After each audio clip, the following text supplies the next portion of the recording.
Happy January 19th and welcome to QRK Radio. Today we're talking about some stuff that we just figured out 5 minutes ago.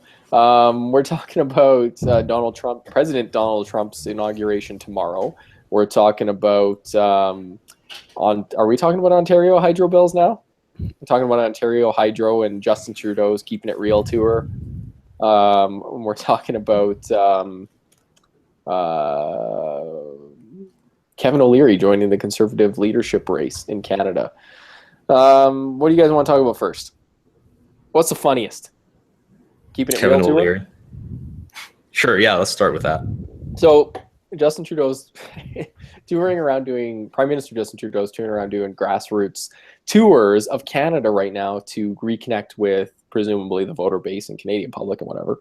And he has already stepped in it a couple of times in like a week. The first incident was when a lady in Ontario burst into tears because explaining to him how her hydro bill has become higher than her mortgage. She can't afford basically to live at this point, and he's talking about putting a carbon tax on her. His response to her was, "We need to do a carbon tax for the good of the earth, so you have to basically suck it up." And the rest of the problems were because of the Ontario government. Well, not technically incorrect, not overly sympathetic. And then the second incident was in Sherbrooke, Quebec. The day before yesterday, there was a town hall meeting, and a number of people asked questions in English, and the Prime Minister would only respond in French because he said he was in Quebec, regardless of the language the person asking the question used. The one that stuck out to me was a lady who asked about what he was going to do about the fact that you couldn't get adequate mental health care in Quebec in English. And his response to her was, "Because we're in Quebec, I'm going to answer in French," which I think totally missed the point of the question or proved the point of the question. Quan, thoughts? You're laughing. What the fuck? If you asked me a question in English, I wouldn't respond in like Cantonese or something like that. Like I'd respond in English, right? Like we should do an episode of the podcast like that and see what the viewership thinks. Well, you should only answer questions in a different language than anybody asks them in. I mean, is that not communication 101? Talk to people how I get it if you're not fluent. Like if you asked me a question in Cantonese, Quan, even if I understood the question, I would not be able to respond to you. There's a reason why she asked it in English, right? Yeah, it's her first language. She said that. Yeah. And she said she was so upset by that first part of the response that she didn't even hear the rest of the answer. And well, she speaks French. Like her point was, it's hard to get, for something like mental health support, you kind of need that in your mother tongue. You know what I mean? Like because it's such a complex issue. Mm-hmm. And I mean, seriously, it's like a slap in the face to then turn around and be like, "Yeah, but you know what? I'm going to answer your question in French because we're in this province." Well, it's a bilingual country. If somebody asked a question in French in Calgary to a bilingual government member, my expectation would be that they would answer it in French if they were able to as well. And possibly answer it twice if you have to in English as well for the benefit of the rest of the audience. Mm-hmm.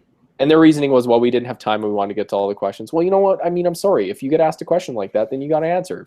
If you want everybody to understand and you're in a place where, you know, you're maybe answering in a language of a minority group, a linguistic minority, then you answer in both official languages or both languages. Like if you speak Cantonese and English and someone asks you a question in Cantonese that benefits the whole crowd, answer in Cantonese and answer in English too. So everybody can hear. Mm-hmm. But I guess you will only answer in both languages in New Brunswick, probably, because that's the only place where it's actually bilingual. As a province, yeah. But there's a group representing francophones across the rest of the country outside of Quebec, and they did say that their expectation would be that you'd answer the question in both. That you'd answer the question in the language of the person asking. At minimum.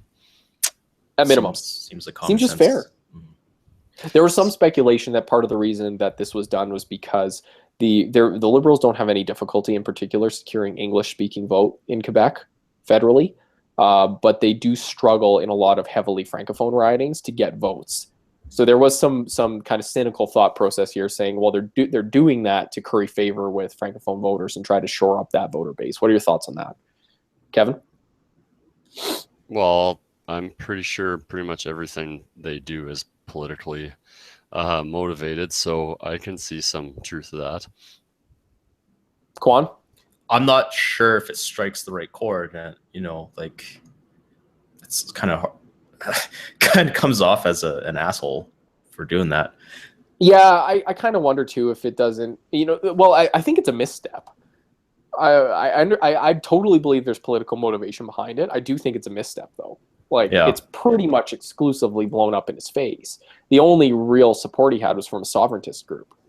And then when he backtracked and said, yeah, maybe I should have answered in English, the group pulled their support even because he backtracked. So it really was a lose-lose across the board, it looks like. Because language is a contentious issue, especially in Quebec. I get that.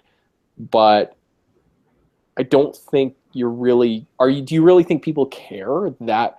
I don't know. I'm asking honestly. Do you think people would care that much that it would actually get you votes? No, probably not. No. Probably not enough. It'd probably get you some. It's like micro-targeting almost, and there's always single voter issues, and I'm sure there's lots of single voter issues on language. But do you think it's enough to swing a riding? No. Or enough ridings? I don't know. That's not where the crux of society's issues are, right? Well, they're having... Go ahead. I was going to say, they're having their cabinet meeting here next week, I think. So you can go express your frustrations in person. Yeah. One of our friends on Facebook said, F that. Go down and drop trow. That's how you're going to protest? Doesn't that just punish everybody, Kevin, if you were to go drop trow? Yep. Let's move on, because this is talking about bilingualism, I think, is a good stepping stone to talking about Kevin O'Leary entering the Conservative leadership race the day after the French language debate. Man, there's so much here to talk about. Give me your high-level thoughts. Kev. You like how what?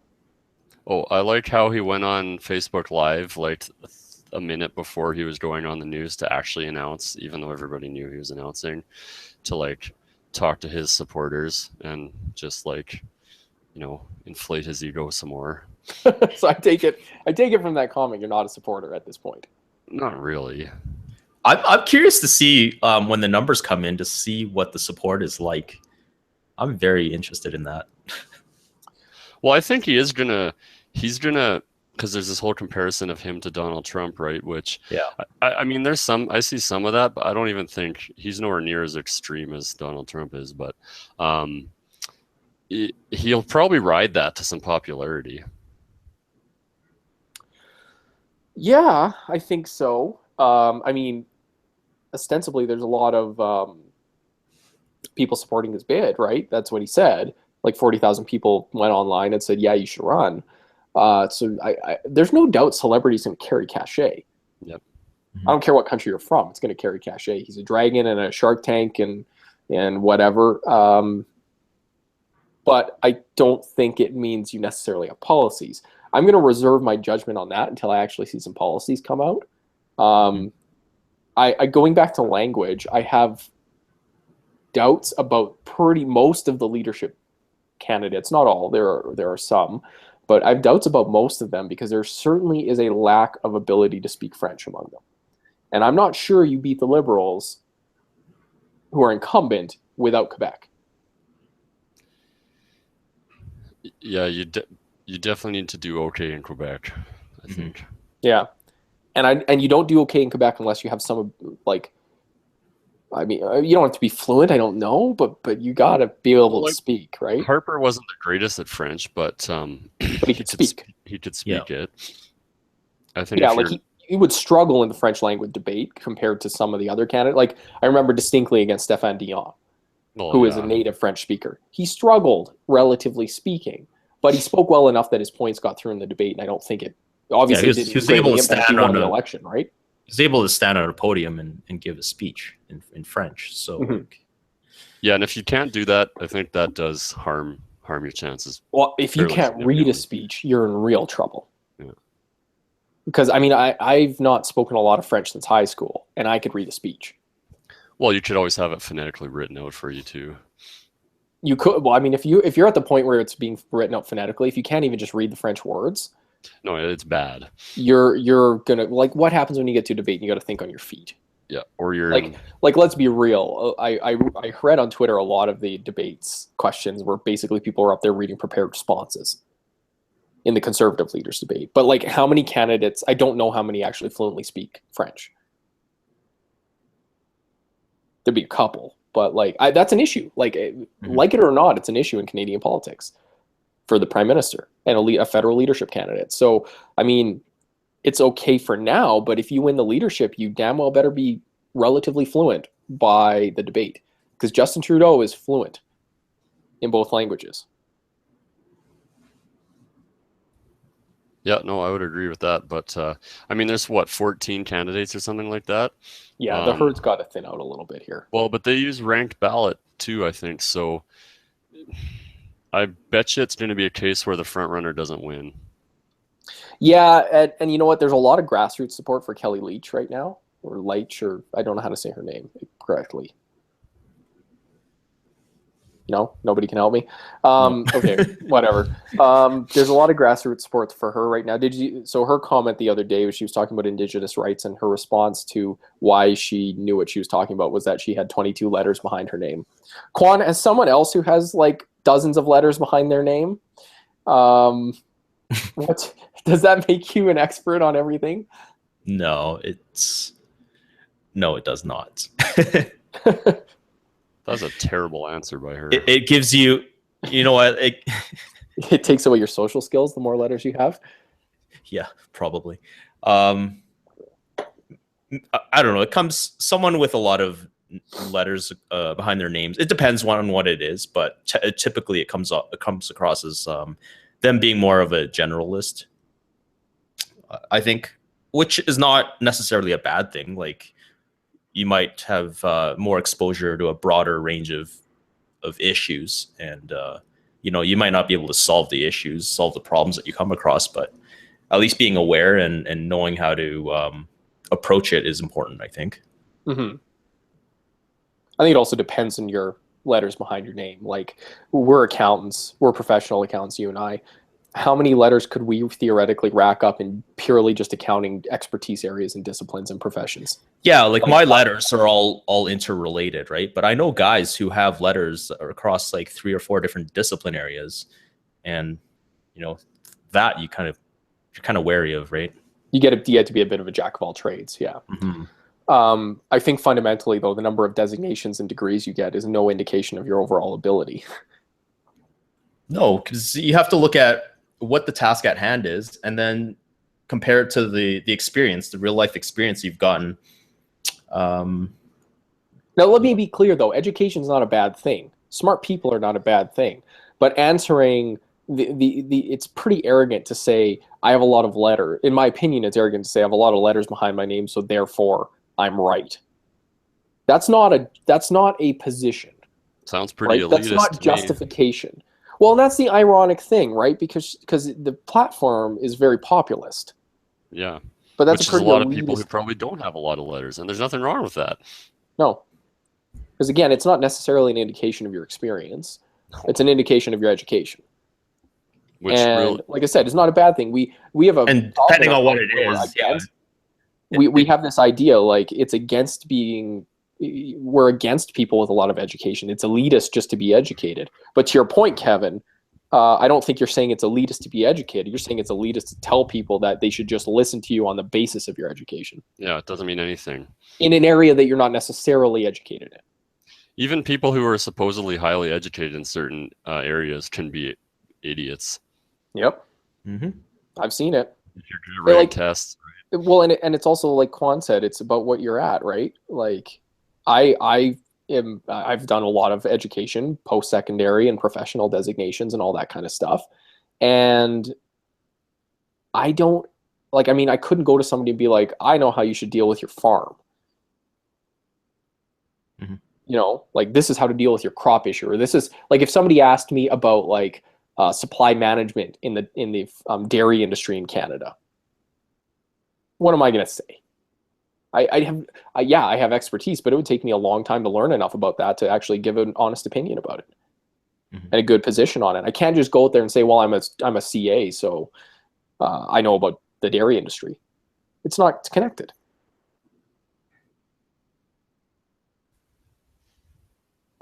All right, moving on. Arlene Dickinson had a pretty unendorsement of Kevin O'Leary. What are your thoughts on that, Quan? Maybe give some background to the listeners. Yeah, I think it was a CBC interview, and was it CBC? Anyways, the interviewer was trying to get her thoughts on the whole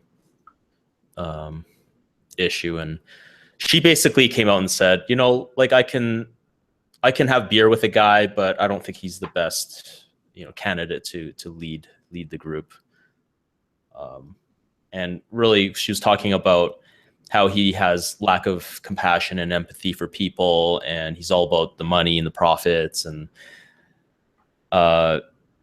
also drawing parallels with Donald Trump. And she also came out and said, you know, Trump might have worked in the U.S., but I don't think Canadians are as dumb. She said Did you say as dumb or she Canadians said, are smart? Canadians are not as stupid. That's the direct quote. Oh, that's pretty funny. And I was trying to look for the YouTube comments to see what people had said to that, but no one said anything. So I'm guessing it's just Canadian audience. Yeah. I wouldn't be so confident in that because everybody thought people in the UK weren't dumb enough to Brexit. And nobody thought that Hillary Clinton would lose. So I don't take any of that for granted. I don't think people have a good feel for populist politics right now. I do kind of have a hunch that in our country, our populism tends to lean left as opposed to right for the most part. So I'm not entirely convinced that the populist play on the Conservative Party is the right play. Yeah, it could be devastating for them. Exactly. It might work for their leader to get elected as leader, but in the national election, I really have my doubts. I think, like, if you look at what's happened, Alberta moved left severely. Although, to be fair, it was more about a split in the right-wing vote than anything. And no other option.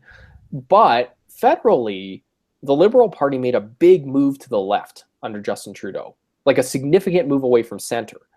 And because the Conservative Party realistic was right of center, but not overly right-wing for the most part, other than on a few issues, which I think became single-issue voting issues for a lot of people in a negative way. The Liberals moved far left and stole vote from the populist NDP base. Because let's not forget, after the Liberals fell to third, it was the NDP that were the official opposition, which was a populist left-wing party. Mm-hmm.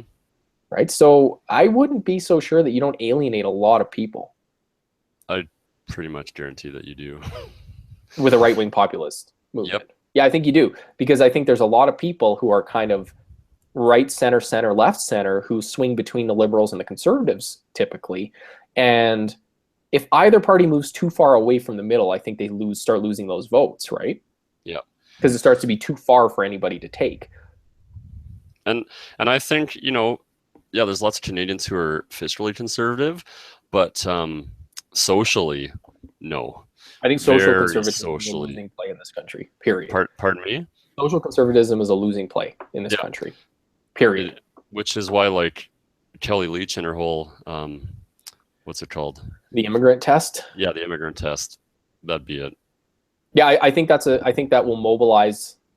It'll mobilize other parties to vote elsewhere. Like, I couldn't vote for that. No, me neither. Could you just give me a background on that? She wanted like a Canadian values test, I think, as part of the immigration process, right? Yeah, to see if people's values aligned with what are but the question came out right away. What are Canadian values firstly? Yeah. And then, are you just going to allow people in who have conservative values? or is it liberal? Like how does this? It isn't really different than the whole like extreme vetting. Didn't the UK try to propose something like that? And, no idea. Some of the questions that came out, they're saying how people who were born and raised there would even fail that test. Well, yeah, because like, how do you? There's huge differences in Canadian values. What the three of us have are different values, although we're fairly aligned, which is why we never fight on this show and always just agree about everything. But I mean, Kevin, you and I have a friend who is like super socialist and left wing relative to you and I, and his values are Canadian values, and just like my values are Canadian values, and we disagree on 80% of political stuff. Yeah, but I think, I mean, this country just we respect each other's right to have different values, and that too much. Do we? Do we? Yeah. Do we really? I think. How many people out there on Twitter say things like Twitter is not representative of the population as a fine, whole. but there's zero respect. Like especially for right-wing thinkers in this country, you get slammed a lot of times for thinking quote unquote right-wing. Social, like, we just look at us. We just slam people who are socially conservative as not being enough to vote. Like, there's not enough votes for that. I've seen nasty debates on Facebook to the point where people unfriend each other and never talk to each other ever again. It's not as like, we're not in a place here in this country where I think we can safely say we're super open-minded about political differences. I think you're right, but I think we are more so than lots of other places. Yeah. Okay. Fine. I'll agree with you there. Like, we're not like putting people in jail for having political differences. But on that note, if you let someone in the country, and as an immigrant, and our process is not easy. Let's be clear. We vet people quite a bit. It's not easy to you don't just get to pick up and show up here. I don't really understand the point of adding this Canadian values test. There's no point. Yeah, to me, it's just bureaucracy. It's just pandering to people who have an anti-immigrant sentiment. But the fact of the matter is, as we learned last night in a really interesting speaking session Quan and I were at, immigration, like, the U.S. is the only developed economy that's not facing imminent population decline for workforce-aged population. Do you know why? Religion? Illegal immigration. Oh, yeah. Has given them a balloon of working age population that nobody else has in the developed economies. Because they don't have illegal immigration problems. No, and the thing, like, the speaker said in Germany, for instance, the average couple has 1.5 children, which is below replacement, right? 2.1 is replacement. So he said by the year, what did he say? By the year 2050 or something, Germany's population will be 30% less than what it is today. Yeah, which means the economy is going to shrink 30% theoretically, right? And Japan has a pretty similar problem, I think. Japan had never basically had a recession since World War II until the early 90s, when all of a sudden the population growth flipped, and they've never been able to come back from it. Yeah. Because they have the same problem. And the interesting thing with like Germany is when people come to developed countries, birth rates fall to match very quickly to match what's in the developed country to begin with, which is natural, and as a world on a whole is not a bad thing, because we're overpopulated. Yeah. But so that's a good thing ultimately, that we would develop more countries and birth rates fall because people are living longer and all these things. But it also means you need immigration. Because if you want your economy to continue to grow, you need workers, you need people to come here, so you need immigration. So you need to bring people from developing countries to developed countries to backfill the workforce. This country is built on immigration. So making it harder or excluding people or saying, well, they're taking their jobs, well, you know, it's not friggin' South Park. They're taking our jobs. It's because they're filling the workforce and the economy continue to grow. Yep. I think and people aren't taking jobs, computers are taking your jobs. That's exactly right. That was the other thing we learned. I don't know what the study was, but I read it. 4 or 5 jobs lost. Yeah, it said 88% actually. There you go. Of jobs are lost to technology, not outsourcing to other countries. And like, for instance, in the US right now, there's a huge job gap. There are way more jobs than people to take them. The problem is for the people who are unemployed, for the most part, they're either not skilled to take the jobs, they're not correctly trained, or they live in the wrong place. Yep. According to the speaker last night. Over 6 million jobs that can't be fulfilled because of those reasons. Yeah. Oh, I totally see that. And the jobs that a lot of those illegal immigrants are doing, people like the average American citizen wouldn't want to do anyways. Yeah. No, there's like hard labor farm jobs, dirty, cleaning jobs, like low paid, low skill type jobs. Someone's got to do them. Someone's got to do those jobs, right? It's an interesting, it's purely a populist sentiment, and it has no real factual basis, especially in our country here. Like, again, we're like any other developed economy. Job loss is because of automation and robots. Yep. Quan and I in our industry, we're heavily using automation in accounting to streamline things. That's ultimately going to mean we can do more work with less people. And you'll be able to be competitive and probably stay in business versus firms that are far more old school human ways of doing things based. Mm-hmm. It's just not cost effective anymore. Exactly. That is the reality. It is the reality. So it's an interesting time we live in. If you have kids, encourage them to get into a technology field, I think, of some kind, or like a professional service, because that's a good, I think there's stability there. The fact of the matter is manufacturing jobs are increasingly going to be lost to robots. Yep. Because a robot is a lot cheaper than a unionized manufacturing worker, unfortunately. Yep. And if I was running a factory, I'd do the same thing. I'm sorry to say it. Any repeatable task. It's going to be done better and faster and cheaper by a robot, period. Yep. And the robots are only going to get better at that stuff and be able to take on more and more of the tasks. It's going to be smarter, taking over some skilled, like highly skilled labor too, as artificial intelligence and machine-based learning develops here. There's already talk about lawyer robots coming out. Well, I think there's already probably some lawyer apps that kind of give you basic lawyer services. Like, you still have lawyers at the end of the day signing off on these things, I think, but they bring down the cost. It depends what it is. Isn't Watson, Watson is also, he's like a doctor. He can diagnose almost anything more accurately than, I don't know, like 95% of doctors out there, more efficiently too. He's got no bias, and he can pull on basically the entire medical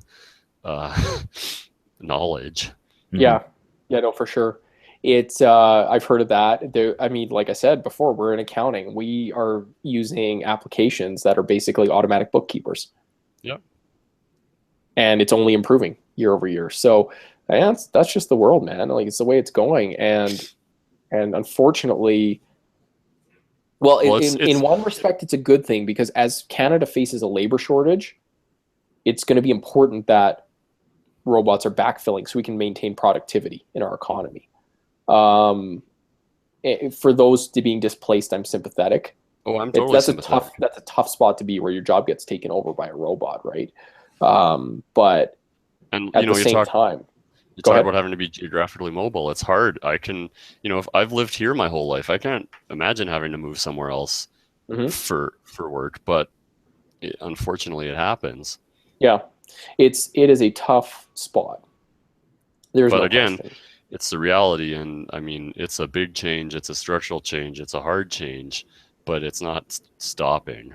No, and populist left wing or populist right wing movements aren't going to change that, because it's just not going to change. Adding a 25% tax on all imports is not going to stop that. Yeah, so let's move to that. Let's talk about the border tax. So there's talk in the U.S. tax code of now making it illegal, disallowing deductions for imported goods for U.S. companies and not taxing foreign sales. That is problematic if it were to happen, but do you think that actually happens? Well, from what I understand, it's like a core belief of the Republican congressional and Senate leaders. They want to do this. I read that today that Trump actually thinks it's too complicated, so he doesn't want to do it for that reason. I think that's actually fairly true. Yeah. Because think about what kind of can of worms. Like, it basically just creates a tariff war. You're going to start a giant global trade war. And it might provide a short-term bump, but every other country is going to retaliate. I mean, what does Canada do? Accelerate pipeline building, because then it's like a no-brainer. National interest economy, you'd have to, and lean on our other trade agreements and just screw you, US, basically, right? Well, we're in a tough spot. Well, we are. There's no question it would cause huge damage trade war to with the us. US.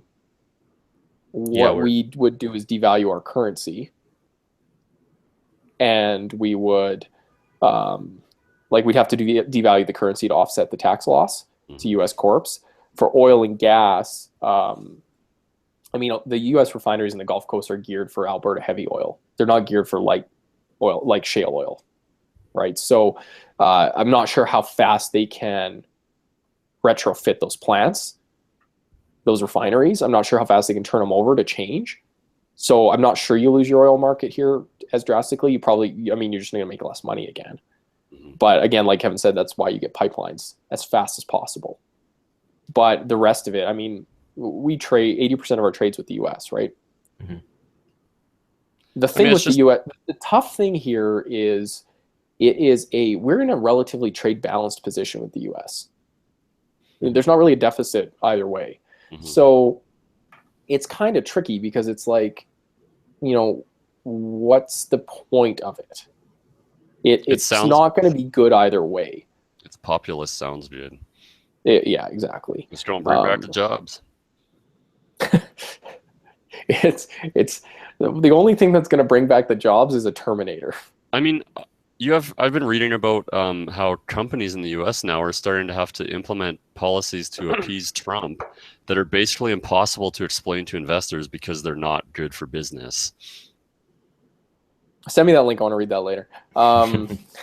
That's we'll see what happens. Yeah, we'll see what happens. I can say here. It's, I think there's going to be an element of change. But it wouldn't shock me if all we see from a Canadian standpoint is NAFTA gets reopened and then it's being negotiated for 8 years or more. Yeah. And then eventually it just gets closed again. And the business interests are far too intertwined, like in the supply chains between Canada and the US and stuff like that, it would cause a lot of pushback from the business community. Yeah, exactly. Especially, again, the oil and gas community in Texas, which is a big Republican base. They're buying a lot of Canadian oil right now, and not being able to deduct the cost of that oil is not ideal for them. No. So, all right. I think that covers that. Is there anything else you want to talk about on the inauguration front?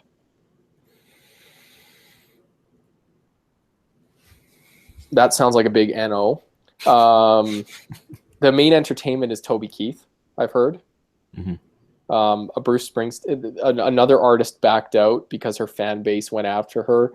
What do you think about that? Is that fair for people to attack an artist for taking the inauguration as a gig because they don't like the political opinions of the president? It's tough. I get where they're coming from, but at the same time, it's like a national event, right? Is it all that different from going, this speaker shouldn't come to our university because we don't agree with their opinions, so we don't even hear about them? Is it that different, or are you just being closed-minded? There's some similarity there. Going back to our discussion before, I'm not saying anything's right or wrong, but I'm just asking, is that closed-minded, or are you okay with that? No, I think it is a little closed-minded. And it's to the point where it's like you're bullying people now. Yep. Right? Yeah. That's kind of what I think. It's like, sure, you might not agree with the fact that your candidate won the popular vote by 3 million and you didn't win the presidency, but those are the rules of the game. You might not have liked this guy, but he is now going to be your president, and this is a national event. And, if you're an artist, performing in front of a big audience is something that you strive to do. So my argument here is, instead of bullying them, voice your displeasure, protest if you want, and then answer with your dollars. Yep. Right? Don't buy their CDs. Well, don't download their iTunes albums, right? Like, don't put them on your Spotify. Like, make a point. But bullying the individual, I think, is kind of mean. You know, doesn't make you any different than the people you're protesting against. You're just going to bully. Yeah, no, to that's get your right. way. But bullying is the way of Trump, so fight fire with fire. I don't know. Yeah, but then you bully the bully. No, I know. You have to be the bigger person at. Or you bully, or no, I'm saying you bully the bully. Then you don't bully the third party. You know, if Nelson Muntz becomes friends with Bart, should the kids bully Bart or go and fight back against Nelson Muntz? Yeah, true enough. Or right? Like, I don't know that it's, yeah. I hate Twitter. Well, I don't hate Twitter. I love Twitter, but I hate the people on it. I hate Twitter. Well, sorry, I just noticed Bill's been making some comments on the chat. Sorry, Bill. Oh, Bill gave up on you, Kevin, and he sent me a thing. Yeah, sorry, Bill. I had another tab open on my other screen I didn't see.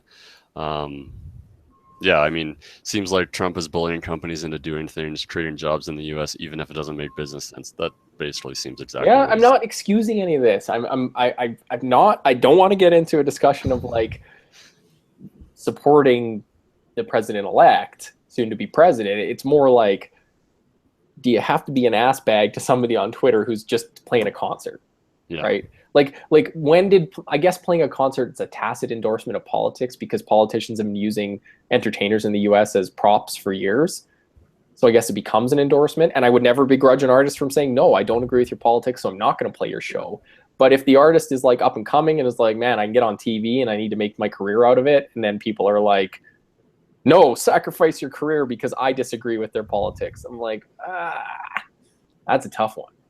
What if you're an up-and-coming band? All you've done is, open for a local act or something. I guess you wouldn't be at the inauguration, but what if you're like just opening for shows? You've had one album, a minor hit. You're opening for some bigger band, and they call you and say, we want you to play the inauguration. That's tough, right? That could make your entire career as an artist. Yeah, it's tough. And your career could be limited to one minor hit, right? Like a lot of people are, and that'd be hard to say no to. Yep. Bill also says you should check out Twitter. I'm on Twitter. But I can't I can't watch your video, Bill, when I'm on the podcast. Like, I'd love to, but describe it. DM me a description of the video. Narrate it for me, and I'll see if I can understand what you're getting at. But yeah, it's I don't know. Like, I get the idea of don't support the politics, right? And I think, but it's up to the individual to decide whether or not that means something. The videos of Donald Trump doing a body slam in WWE. Yeah, I've seen that one. Hey man, okay. Well, you send me that, Bill. I'm going to remind you that our Prime Minister has a video out there of himself showing his party trick of throwing himself down a set of stairs. So I'm not sure we're that different. Canada and the US are still neighbors, and we still elect people who slam themselves down on the floor for entertainment.